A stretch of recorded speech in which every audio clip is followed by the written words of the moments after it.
평생 옴 마니 빠듬의 흠을 외우셨지만 이 6글자에 담긴 진짜 의미를 아시나요? 오늘 그 깊은 뜻을 함께 알아가 보고 실천 방법 또한 안내해 드리려고 해요. 시작 전에 제게 힘을 줄 수 있는 무료 버튼 구독과 좋아요 부탁드려요. 이 사연을 어느 지역에서 듣고 계신가요? 지역 이름이나 장소를 댓글로 남겨주시면 저 또한 즐거운 마음 인사드릴게요. 여러분은 혹시 이런 경험이 있으신가요? 길을 걷다가 문득 내 인생은 왜 이렇게 힘들까? 나는 왜 항상 똑같은 패턴을 반복할까? 진정한 행복이란 무엇일까? 하는 질문이 머리를 스치는 경험 말입니다.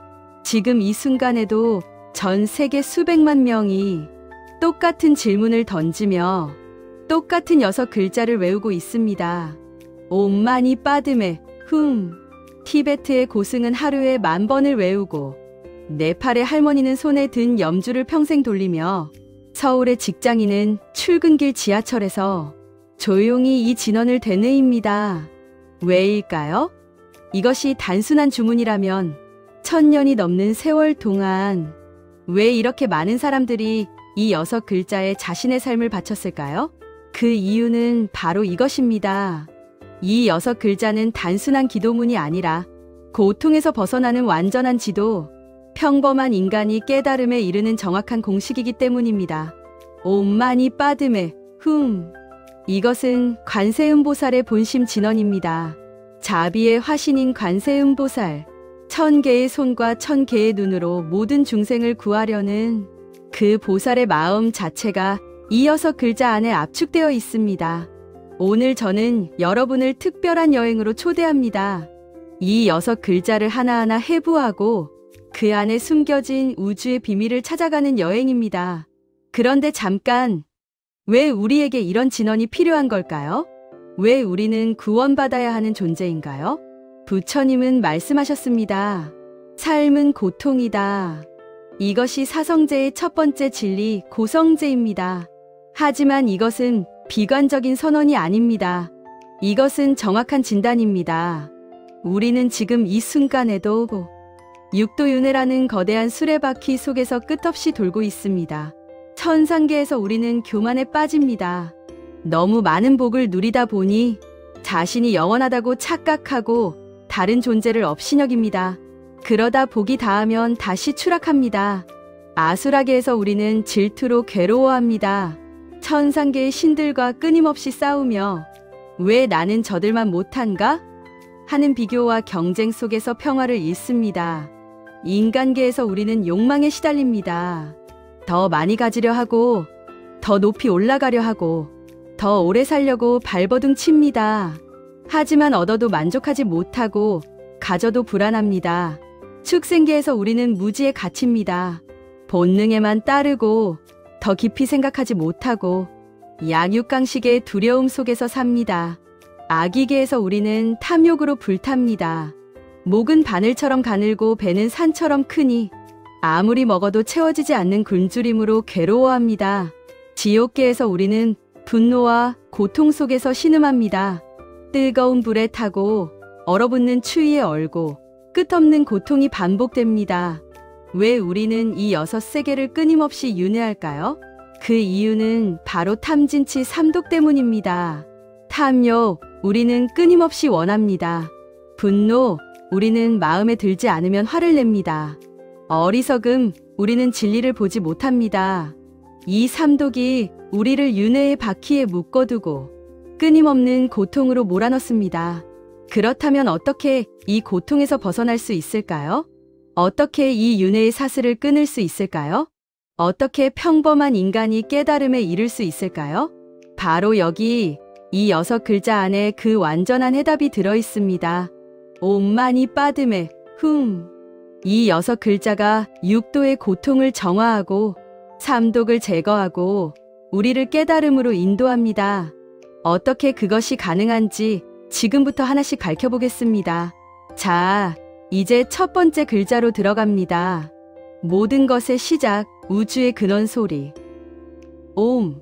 이 한 글자를 발음하는 순간 무언가가 시작됩니다. 여러분도 한번 소리 내어 보시기 바랍니다. 옴. 입술을 오므리고 가슴 깊은 곳에서 울려 퍼지는 진동을 느껴보십시오. 옴. 이것은 단순한 소리가 아닙니다. 이것은 산스크리트어로 프라나바, 즉 성스러운 소리라고 불립니다. 힌두교의 우파니샤드 경전에서는 이것을 만트라의 어머니, 모든 소리의 근원이라고 부릅니다. 왜 하필 옴일까요? 왜 다른 소리가 아니라 이 소리가 우주의 근원이 되었을까요? 여기에 놀라운 비밀이 있습니다. 옴은 사실 한 소리가 아니라 세 소리의 합일입니다. 아, 우, 응, 에이, 유, 엠. 천천히 발음해 보십시오. 아, 우, 응. 이 세 소리가 합쳐질 때 옴이 됩니다. 그리고 이 세 소리는 우주의 세 가지 근본 원리를 상징합니다. 아는 창조입니다. 모든 것의 시작, 우주의 펼쳐짐, 생명의 탄생입니다. 어머니의 자궁에서 새로운 생명이 잉태되듯 빅뱅으로 우주가 폭발하듯 아는 존재의 첫 순간입니다. 우는 유지입니다. 생명의 지속, 우주의 균형, 만물의 조화입니다. 태양이 매일 뜨고 계절이 순환하고 심장이 끊임없이 뛰는 것. 그것이 바로 우의 힘입니다. 응은 변화이자 소멸입니다. 하지만 이것은 끝이 아닙니다. 이것은 새로운 시작을 위한 준비입니다. 낙엽이 지면 걸음이 되고 숨을 내쉬면 다시 들이쉬고 밤이 지나면 새벽이 오듯이 응은 순환의 완성입니다. 그런데 여기서 더 깊은 진리가 숨어 있습니다. 이 세 소리를 다 발음하고 나면 그 뒤에 무엇이 오나요? 침묵입니다. 옴, 그리고 고요함. 이 침묵을 산스크리트어로 투리아라고 합니다. 이것은 창조도, 유지도, 소멸도 아닌 그 모든 것을 초월한 순수 의식의 상태입니다. 바로 깨달음입니다.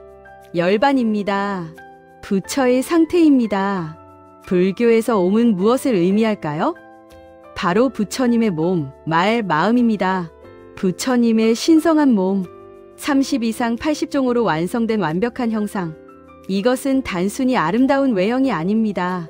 이것은 완전한 깨달음이 물리적 형태로 현현된 것입니다. 부처님의 청정한 말씀, 84,000 법문, 사성제, 8정도, 12연기, 모든 진리의 가르침이 부처님의 입에서 흘러나옵니다.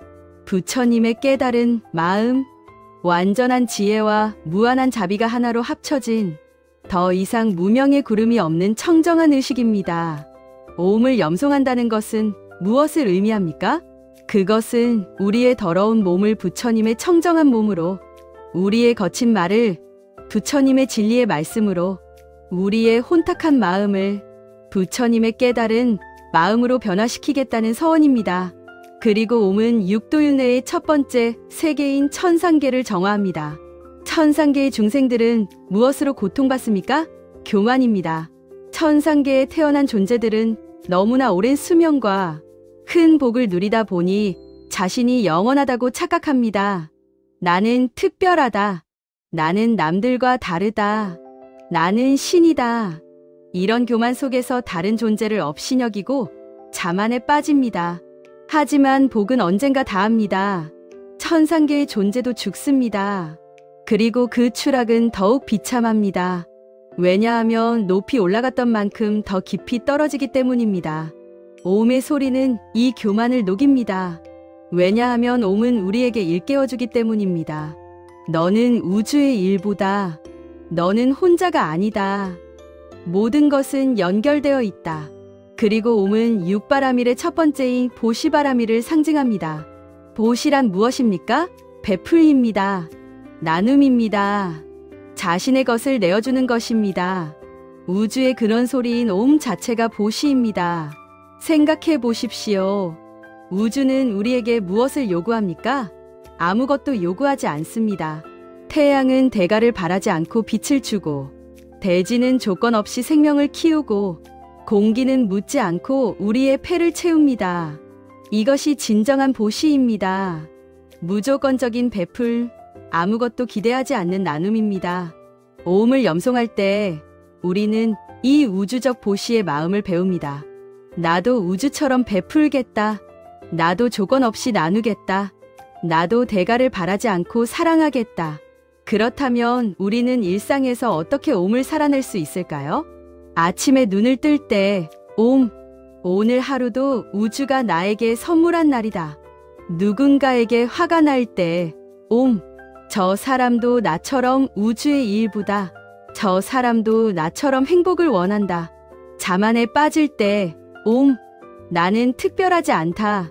나는 모든 존재와 연결되어 있다. 오음은 단순히 소리가 아닙니다. 오음은 살아있는 진리입니다. 오음은 우리를 우주와 다시 연결시키는 거룩한 다리입니다. 자, 이제 우리는 첫 번째 관문을 통과했습니다.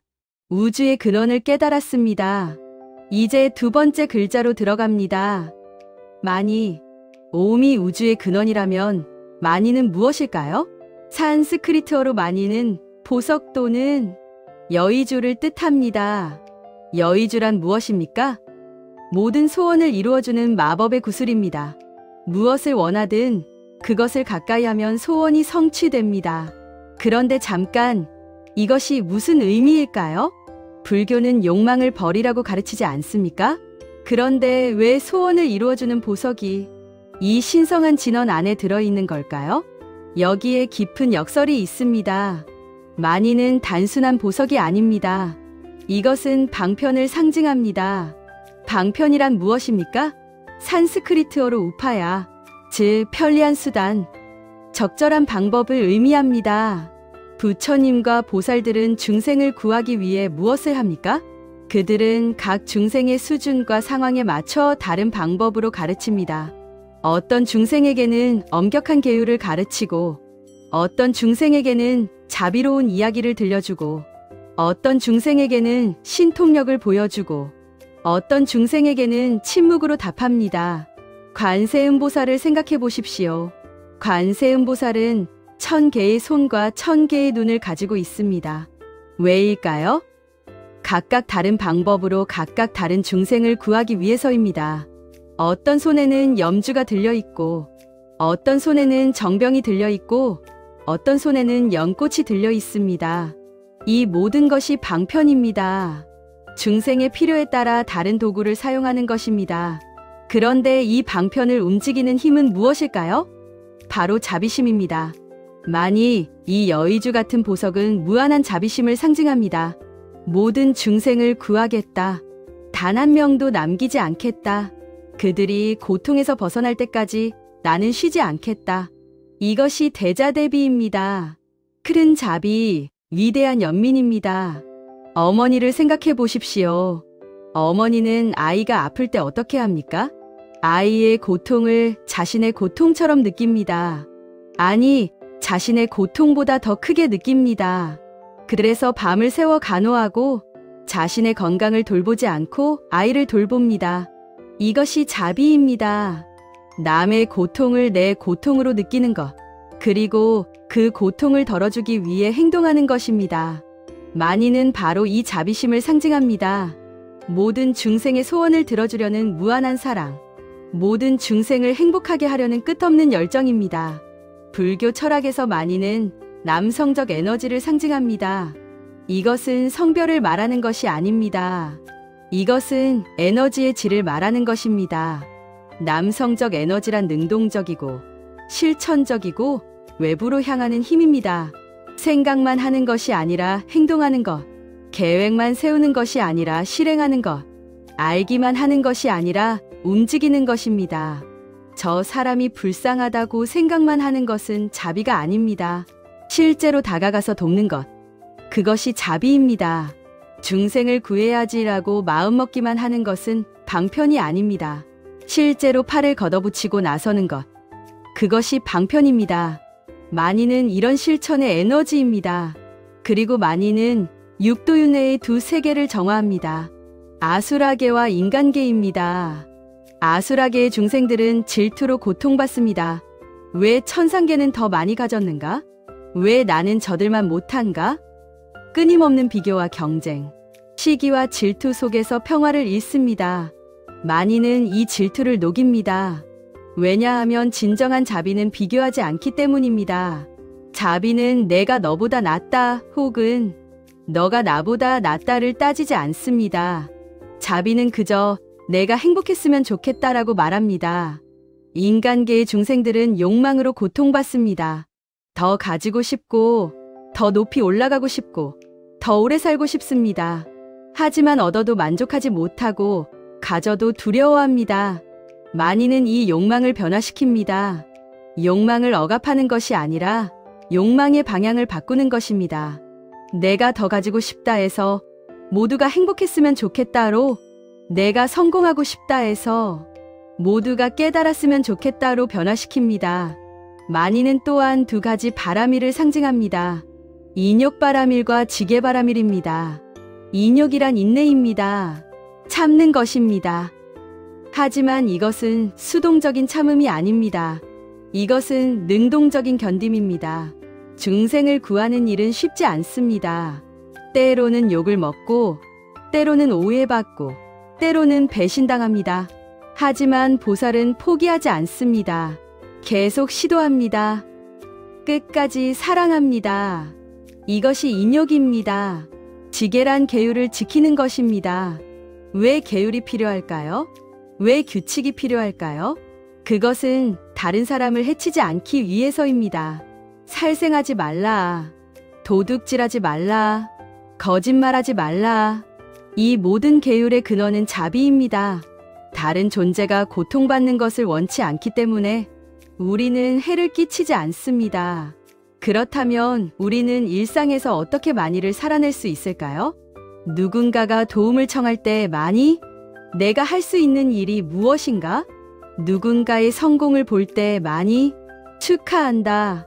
나도 함께 기뻐한다. 내가 무언가를 가질 때 많이 이것을 어떻게 나눌 수 있을까? 많이는 단순히 보석이 아닙니다. 많이는 자비의 실천입니다.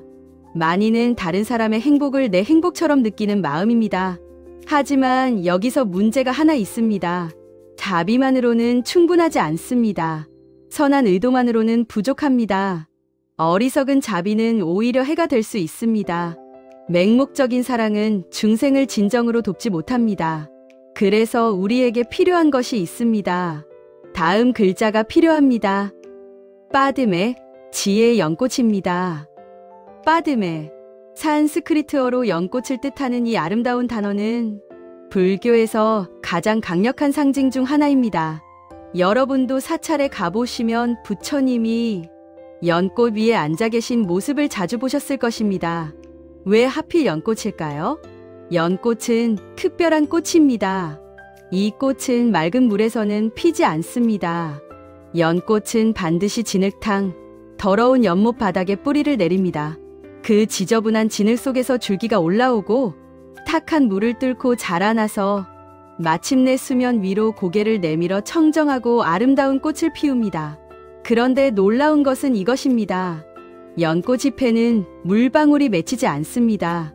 아무리 더러운 물에서 자라도 연꽃은 그 더러움에 전혀 물들지 않습니다.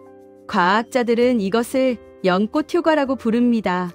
연꽃잎의 표면 구조가 워낙 특별해서 물과 먼지가 스스로 굴러 떨어지는 것입니다. 이것이 바로 지혜입니다. 바냐입니다. 빠드메가 상징하는 것은 바냐, 즉 완전한 지혜입니다. 산스크리트어로 바냐는 프라즈냐인데 이것은 단순한 지식이나 정보가 아닙니다. 이것은 사물의 본질을 꿰뚫어보는 통찰력, 진리를 직접 보는 눈입니다. 우리는 세상을 있는 그대로 보지 못합니다. 우리는 우리의 욕망, 두려움, 선입견이라는 색안경을 끼고 세상을 봅니다. 아름다운 사람을 보면 저 사람을 갖고 싶다는 욕망이 일어납니다. 무서운 것을 보면 저것에서 도망가야 한다는 두려움이 일어납니다. 이것이 우리의 평범한 인식입니다. 하지만 바냐의 눈으로 보면 어떻게 될까요? 바냐는 이렇게 봅니다. 모든 것은 무상하다. 아름다움도 지나가고 추함도 지나간다. 모든 것은 변한다. 모든 것은 연기로 이루어졌다. 이것이 있으므로 저것이 있고 이것이 없으면 저것도 없다. 독립적으로 존재하는 것은 아무것도 없다. 모든 것은 공하다. 고정된 실체가 없다. 영원한 자아가 없다. 이것이 반야입니다. 사물의 진실한 모습을 보는 것입니다. 불교 철학에서 빠드메는 여성적 에너지를 상징합니다. 마니가 능동적이고 외부로 향하는 남성적 에너지라면 빠드메는 수용적이고 내면으로 향하는 여성적 에너지입니다. 여성적 에너지란 무엇입니까? 이것은 받아들이는 힘입니다. 이해하는 힘입니다. 품는 힘입니다. 대지를 생각해 보십시오. 대지는 모든 씨앗을 받아들입니다. 좋은 씨앗도 나쁜 씨앗도 거부하지 않습니다. 그저 품고 키우고 자라게 합니다. 이것이 여성적 에너지입니다. 지혜도 마찬가지입니다. 진정한 지혜는 판단하지 않습니다. 이것은 좋다, 저것은 나쁘다라고 성급하게 결론 내리지 않습니다. 먼저 깊이 이해하려 합니다. 왜 이것이 이렇게 되었는가? 무엇이 이것을 만들었는가? 이것의 본질은 무엇인가? 이런 깊은 이해가 있을 때 비로소 진정한 자비가 가능합니다. 여기서 우리는 이 진원의 가장 중요한 지점에 도달했습니다. 바로 중간점입니다. 마니와 빠드메, 보석과 연꽃, 방편과 반야, 자비와 지혜, 이 둘은 왜 함께 있어야 할까요? 왜 마니 빠드메라고 하나로 묶여 있을까요? 그 이유는 이것입니다. 지혜 없는 자비는 맹목적이고 자비 없는 지혜는 차갑기 때문입니다. 상상해 보십시오. 어떤 사람이 무한한 자비심을 가지고 있지만 지혜가 없다면 어떻게 될까요? 물에 빠진 사람을 보고 저 사람을 구해야 한다 며 자신도 물에 뛰어듭니다. 하지만 수영을 할 줄 모릅니다. 결국 두 사람 다 물에 빠져 죽습니다. 이것이 지혜 없는 자비입니다. 아픈 아이를 보고 이 아이를 낫게 해야 한다 며 아무 약이나 먹입니다. 하지만 병의 원인을 모릅니다. 약의 효과를 모릅니다.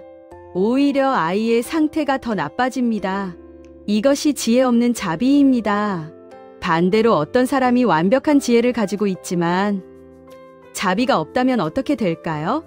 물에 빠진 사람을 봅니다. 구할 수 있는 방법을 정확히 압니다.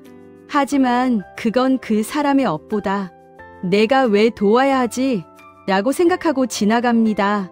이것이 자비 없는 지혜입니다. 고통받는 사람을 봅니다.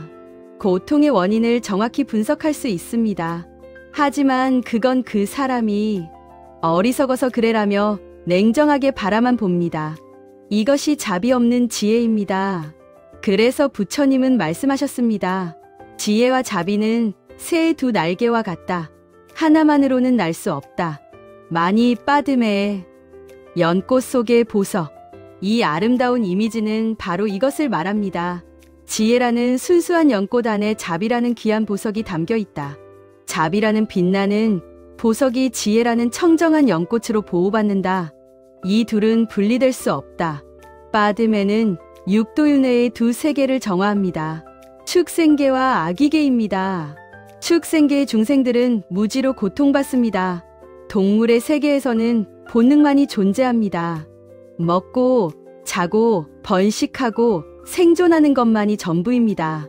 더 깊이 생각할 능력이 없습니다. 왜 내가 존재하는가? 무엇이 진정으로 중요한가? 이런 질문을 할 수 없습니다. 빠드메는 이 무지를 깨뜨립니다. 연꽃이 진흙탕을 뚫고 피어오르듯 지혜는 무명의 어둠을 뚫고 빛을 비춥니다. 눈을 떠라, 생각하라, 깨달아라. 아기계의 중생들은 탐욕으로 고통받습니다. 배고픈 귀신들의 세계에서는 끝없는 굶주림이 있습니다. 목은 바늘처럼 가늘고 배는 산처럼 큽니다. 아무리 먹어도 채워지지 않습니다. 아무리 가져도 만족하지 못합니다. 빠드메는 이 탐욕을 변화시킵니다. 지혜는 우리에게 보여줍니다. 내가 원하는 것은 사실 그것이 아니다. 너는 채움이 아니라 비움이 필요하다. 너는 더 많이 가지는 것이 아니라 집착을 놓는 것이 필요하다. 빠드메는 또한 두 가지 바라밀을 상징합니다.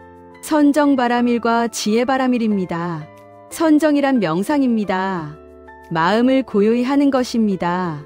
산란한 생각들을 가라앉히고 깊은 집중에 들어가는 것입니다. 연꽃을 보십시오. 연못 표면의 물은 바람에 흔들리고 파도가 일어나지만 연못 깊은 곳의 물은 고요합니다. 그 고요한 깊은 곳에서 연꽃은 뿌리를 내리고 자랍니다. 우리의 마음도 마찬가지입니다. 표면은 끊임없이 흔들립니다. 욕망, 분노, 걱정, 두려움이 파도처럼 일어납니다.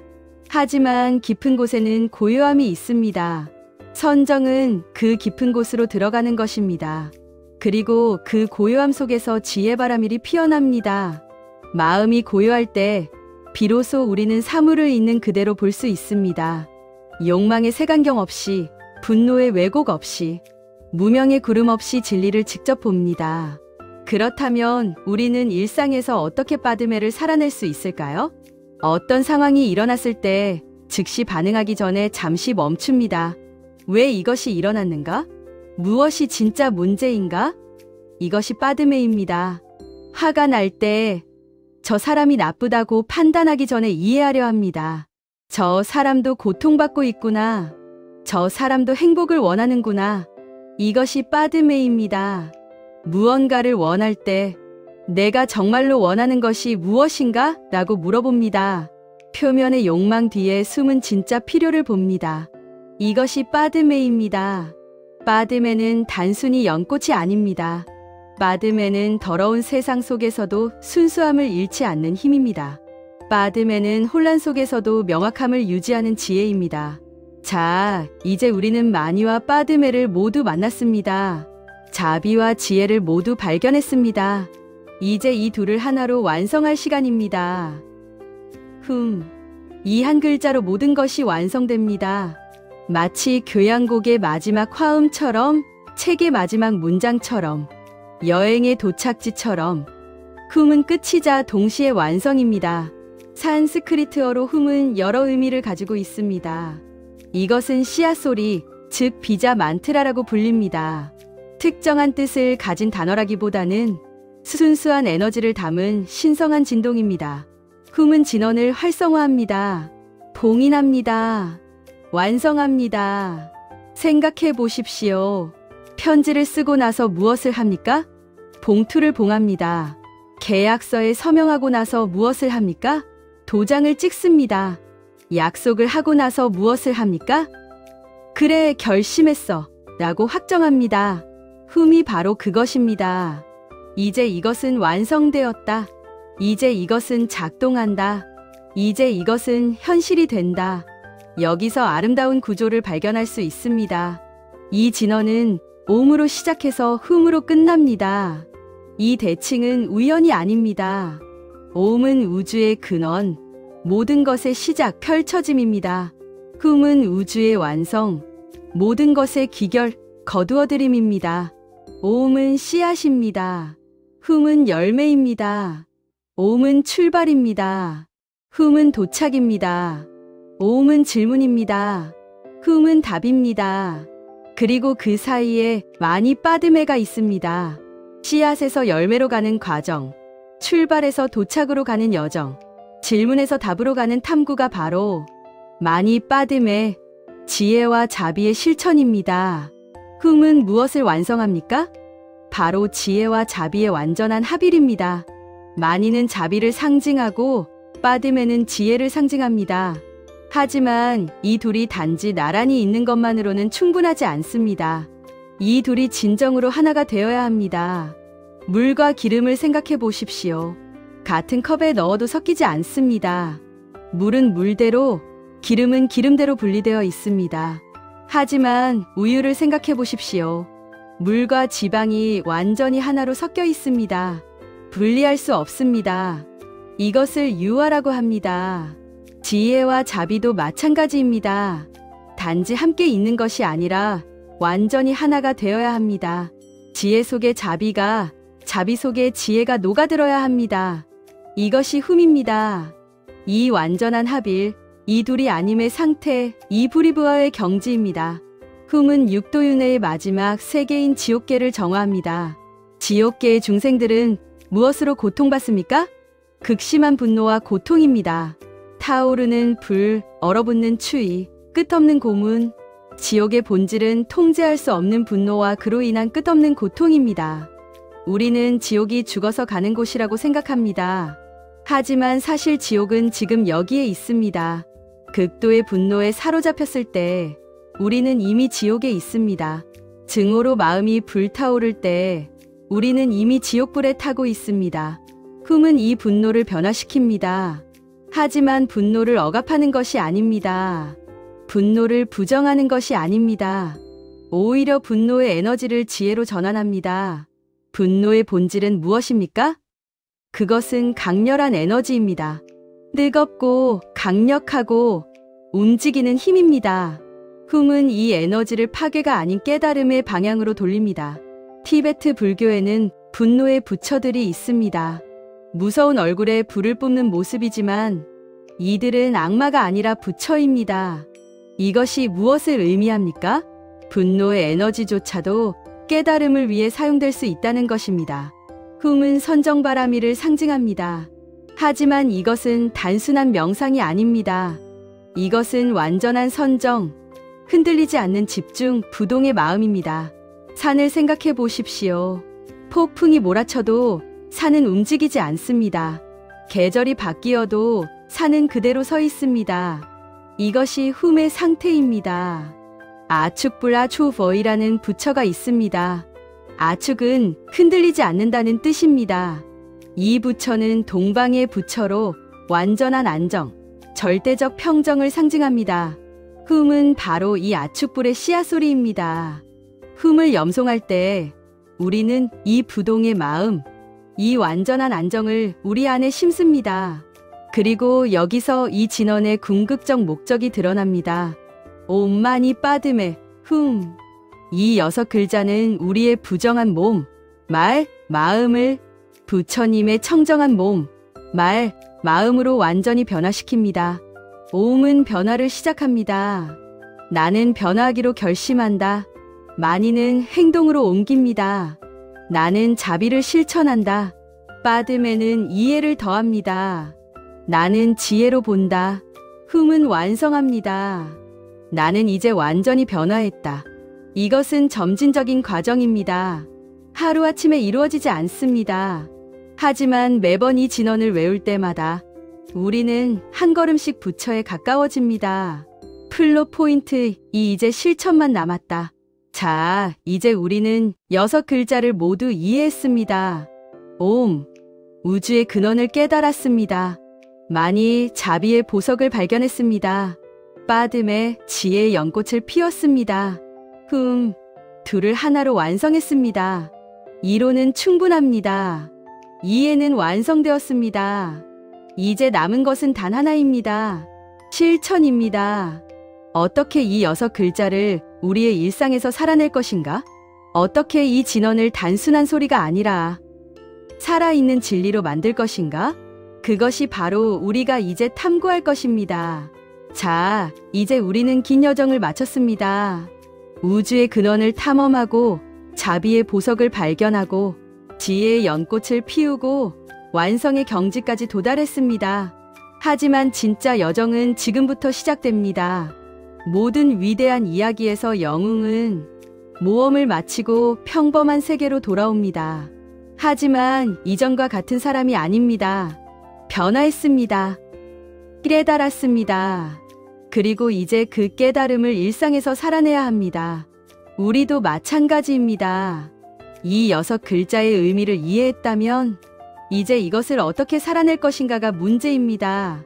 아침에 눈을 뜰 때 하루를 시작하는 그 순간부터 옴마니 빠듬에 흠은 시작됩니다. 눈을 뜨자마자 무엇을 생각합니까? 아, 또 월요일이야. 회사 가기 싫다. 오늘도 해야 할 일이 산더미네. 이런 생각이 자동으로 떠오릅니다. 하지만 이제 다르게 시작해봅시다. 눈을 뜨면서 옴. 오늘도 숨 쉬고 있다.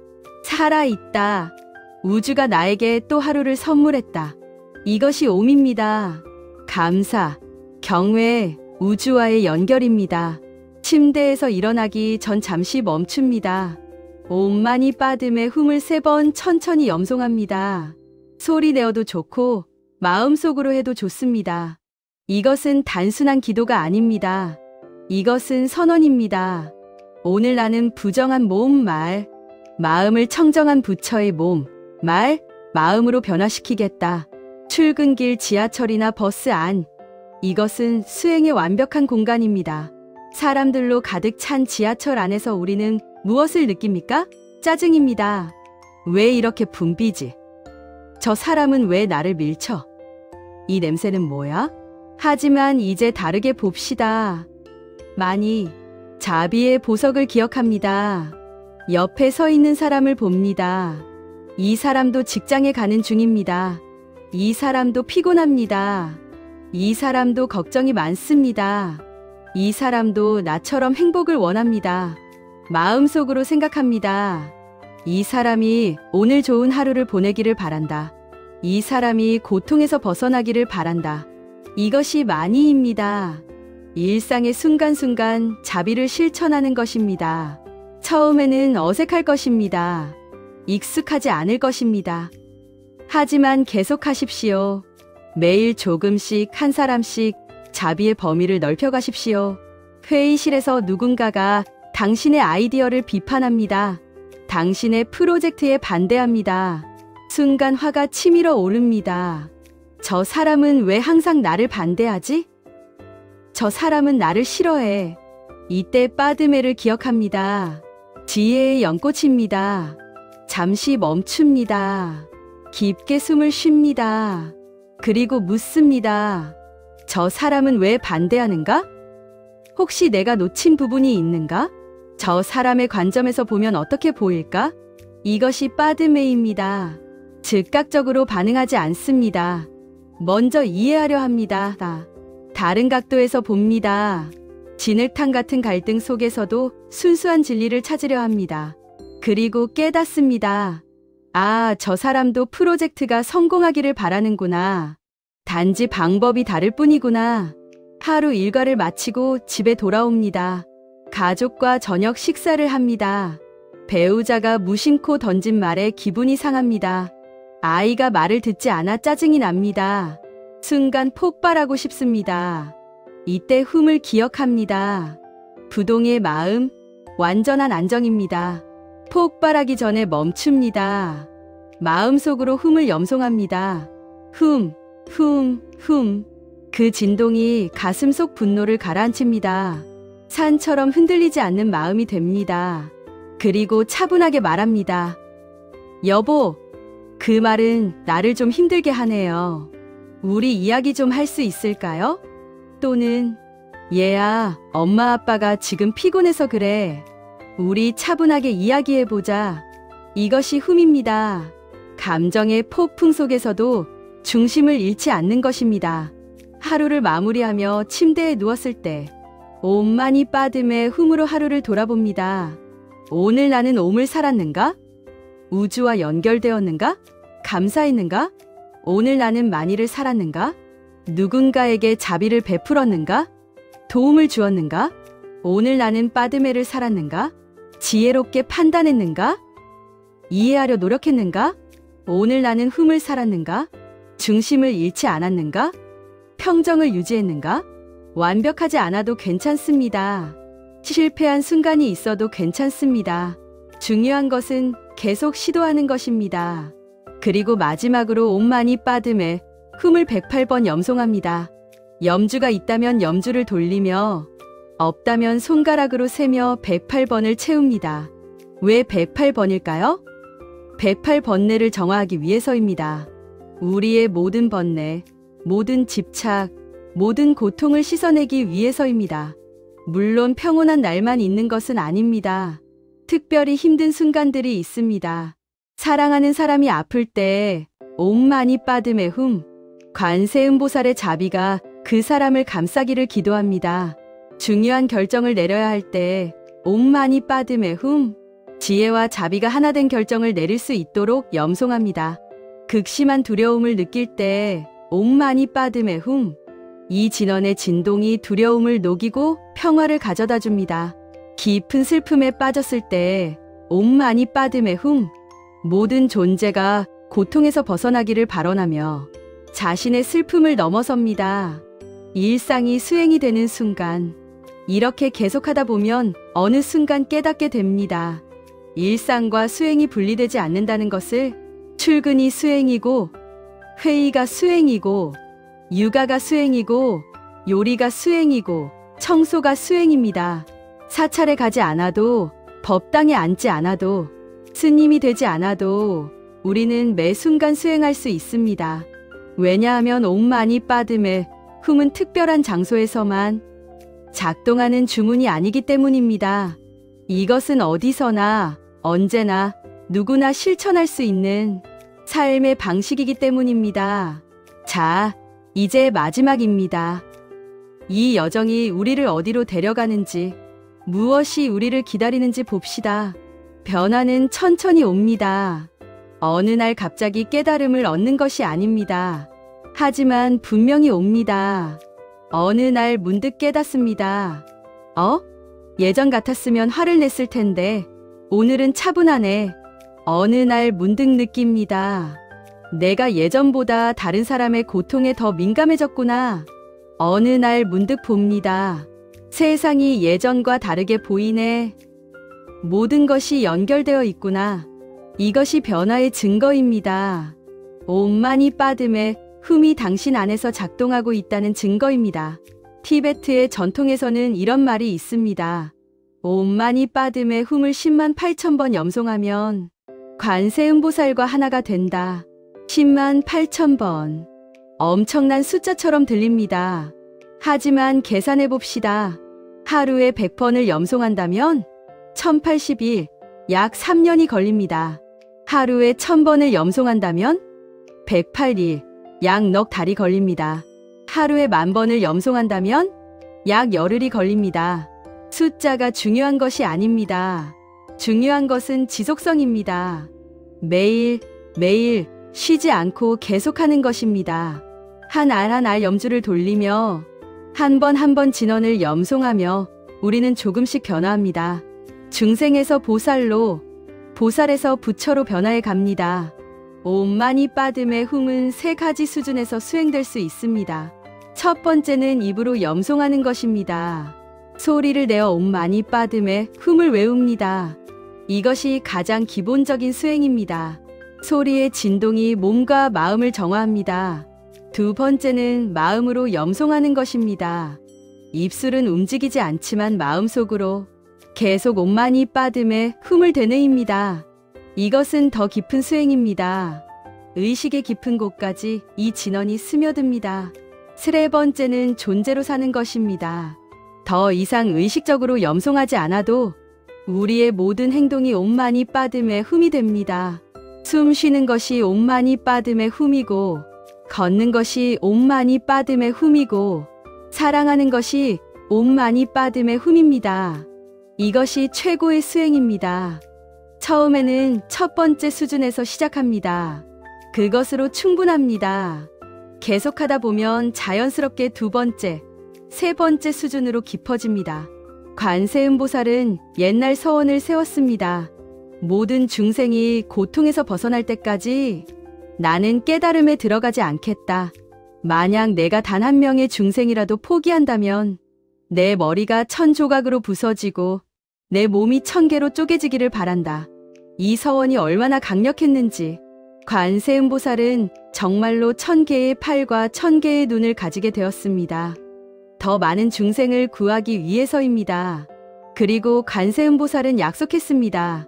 옴마니 빠드메 훔을 염송하는 자는 내가 반드시 돕겠다. 그들이 고통 속에 있을 때 나는 그들 곁에 있을 것이다. 여러분이 이 진원을 외울 때마다 관세음보살이 여러분을 바라보고 있습니다. 여러분이 수행할 때마다 관세음보살의 자비가 여러분을 감싸고 있습니다. 여러분은 혼자가 아닙니다. 하지만 여기서 가장 중요한 진리를 말해야 합니다. 부처는 밖에 있지 않습니다. 부처는 저 멀리 어딘가에 있지 않습니다. 부처는 여러분 안에 있습니다. 여러분의 본성이 이미 부처입니다. 단지 무명의 구름에 가려져 있을 뿐입니다. 마치 해가 구름에 가려져 있어도 해가 사라진 것이 아닌 것처럼 여러분의 불성도 번뇌에 가려져 있을 뿐 사라진 것이 아닙니다. 옴마니 빠드메 훔은 이 구름을 걷어내는 바람입니다. 이 안개를 흩어지게 하는 햇빛입니다. 매번 이 진언을 외울 때마다 구름이 조금씩 거칩니다. 매번 이 진언을 실천할 때마다 여러분 안에 부처가 조금씩 드러납니다. 우리는 이제 이 긴 여정의 끝에 도착했습니다. 하지만 사실 이것은 끝이 아닙니다. 이것은 시작입니다. 진짜 여정은 지금부터입니다. 이 알물 삶으로 옮기는 여정, 이 이해를 행동으로 바꾸는 여정이 지금부터 시작됩니다. 매일 아침 눈을 뜰 때 옴마니 빠드메 훔으로 하루를 시작하십시오. 매일 밤 잠들기 전 옴마니 빠드메 훔으로 하루를 마무리하십시오. 힘들 때, 기쁠 때, 슬플 때, 화날 때 언제나 옴마니 빠드메 훔을 기억하십시오. 이제 마지막으로 함께 발언합시다. 옴마니 빠드메 훔을 통해 제가 먼저 고통에서 벗어나기를 바랍니다. 그리하여 다른 모든 중생을 고통에서 해방시킬 수 있기를 바랍니다. 옴마니 빠드메 훔을 통해 모든 어머니, 중생이 행복하기를 바랍니다. 고통에서 벗어나기를 바랍니다. 영원한 평화를 얻기를 바랍니다. 옴마니 빠드메 훔을 통해 이 세상이 정토가 되기를 바랍니다. 전쟁이 멈추고 가난이 사라지고 병이 치유되고 모든 존재가 깨달음을 얻기를 바랍니다. 마무리 멘트. 오늘부터 이 진언을 외울 때 그것이 단순한 소리가 아님을 기억하십시오. 그것은 우주의 근원과 당신을 연결하는 옴입니다. 그것은 무한한 자비를 깨우는 마니입니다. 그것은 순수한 지혜를 피우는 빠드메입니다. 그것은 모든 것을 완성하는 훔입니다. 여러분 한 분 한 분이 이미 부처입니다. 단지 아직 완전히 깨어나지 않았을 뿐입니다. 옴마니 빠드메 훔. 이 6글자가 여러분을 완전한 깨어남으로 인도하기를 바랍니다. 감사합니다. 옴마니 빠드메 훔.